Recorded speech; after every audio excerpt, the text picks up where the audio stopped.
Korora no gukoresha ifumbire y'ikirundi utarindiriye umwavu mvaruganda bifise akamaro kanini. Nakagohe kavunirwa abarimyi mu ntara ya Karusi vyavuzwe na Yohani Severino Sinzobatohana arongoye intara y'uburimyi, ubworozi n'ibidukikije kuwa 18 Gitugutu, aho yariko arifadikanya n'abene gihugu mu bikorwa vyo guteragira imbuto z'agatasi. Twagiye duhimiriza cane abene gihugu kugira ngo borore, korora nako twovuga ngo ifumbire y'ikirundi niwo mushinge w'uburimyi, niyo moteri y'uburimyi, kuko twarahimirije abene gihugu ko atakurima utabiza umwavu mvaruganda gusa, ahubwo ifumbire y'ikirundi nayo niyo ya mbere itegerezwa kubanza kuboneka kugira ngo umene gihugu arime.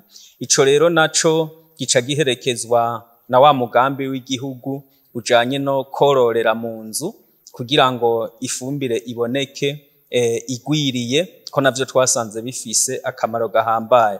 Bigaca biherekezwa n'igikorwa co gukingira amase ndimwa ducako imikobeko, aho naho tugaca abene gihugu bahamagarirwa guterako ubwatsi buribwa n'ibitungwa butandukanye. Muri ivyo bikorwa agahimiriza cane imiryango yibagiwe y'abatwa ko nayo yokwijukira kwinjira mu makoperative. Ikindi naco ni icuko twagiye duhimiriza cane ugwaruka cane n'abakenyezi, na ya miryango tuvuga duti yari yaribagiwe, aho ni nk'abatwa, kugira ngo baje mu makoperative y'iterambere.